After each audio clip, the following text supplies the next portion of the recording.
Very good morning to everyone.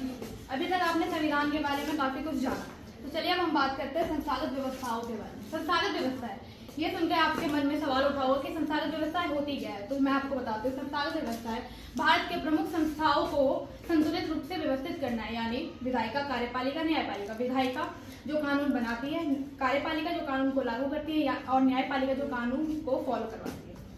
तो चलिए अब हम इसके बाद बात करते हैं उद्देश्य प्रस्ताव। उद्देश्य प्रस्ताव 13 दिसंबर 1946 को जवाहरलाल नेहरू द्वारा प्रस्तुत किया गया था। इसमें कुछ प्रमुख बिंदु थे, जिनके प्रमुख बिंदु मैं आप लोगों के साथ साझा कर रही हूँ। पहला, भारत एक स्वतंत्र संप्रभु गणराज्य है। ब्रिटेन के अधिकार में आने वाले भारतीय क्षेत्र तथा भारत की देशी रियासतें और ऐसे क्षेत्र जो भारत के संघ का अंग बनना चाहते हैं, वो भारत के ही अंग है, यानी भारत एक संघ है। और तीसरा, अल्पसंख्यकों, दलित वर्ग और ऐसे दलित वर्ग, इनको सुरक्षा दी जाएगी, आरक्षण दिया जाएगा तथा सभी भारतवासियों में, सभी भारत में रहने वाले लोगों को आर्थिक, सामाजिक और राजनीतिक रूप से समानता प्राप्त होगा और अवसर की समानता सबको है। तो चलिए हम बात करते हैं भारत के संविधान के बारे में। भारत का संविधान जो अलग अलग देशों के अलग अलग देशों के संविधान के प्रावधान लिए गए हैं।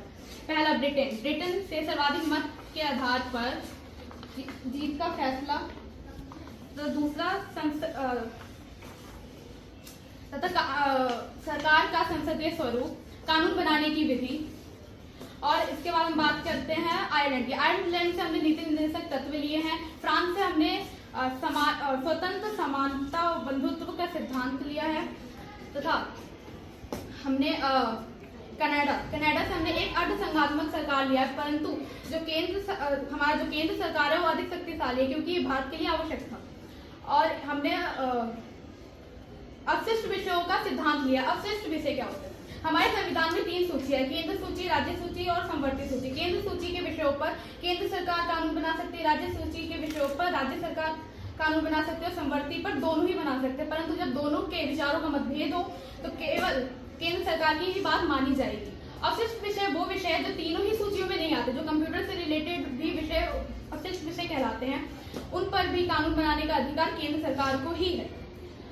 अब हम बात करते हैं अमेरिका से हमने मौलिक अधिकार लिए। मौलिक अधिकार वो वह अधिकार है जिनके बिना व्यक्ति अपना जीवन जी ही नहीं सकता, उनके बिना संभव नहीं है जीना। तथा इसके बाद हम बात करते हैं न्यायिक पुनरावलोकन। न्यायिक पुनरावलोकन वह अधिकार है जो न्यायपालिकाओं को प्राप्त है कि वो किसी भी कानून की जांच कर सकती है कि कोई भी कानून बनाने में उस संविधान के प्रावधानों की अवहेलना तो नहीं हुई, तथा न्यायपालिका की स्वतंत्रता।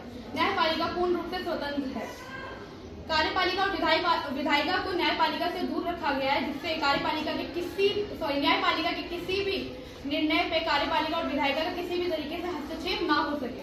इन सारे प्रावधानों को लेने के वजह से हमारे संविधान को उधार का थैला कहा जाता है, जिस पर हमारे डॉक्टर भीमराव अम्बेडकर जी, जिन्होंने संविधान लिखा, भारत का संविधान अपने हाथों से लिखा, वो कहते हैं कि जिस समय हम संविधान बना रहे थे, यानी हमारा संविधान जो है, भारत का संविधान 26 नवंबर 1949 को रेडी हुआ एंड 26 जनवरी 1950 को लागू किया गया। उस समय जब हम संविधान बना रहे थे तो अधिकतर देशों के संविधान बन चुके थे। तब हम ऐसी क्या नई चीजें संविधान में डालते जो कि मतलब कोई नई चीजें होती, जो भी चीजें संविधान में जरूरी थी, निष्पक्षता, समानता, अवसर की समानता, न्यायिक पुनरावलोकन, नीति निर्देशक तत्व, हर वो चीजें हमने संविधान में डाली जो कि आवश्यक थी।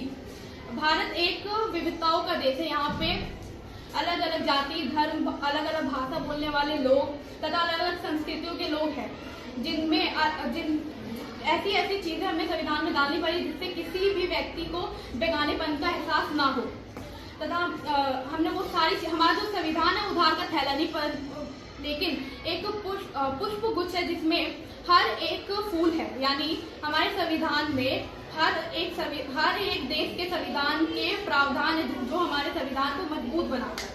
तो आशा करते होंगे कि अभी तक आप संविधान के बारे में काफी कुछ जान चुके होंगे और हमारे भारत के संविधान से आप लोग पूरे तरीके से रूबरू हो चुके होंगे।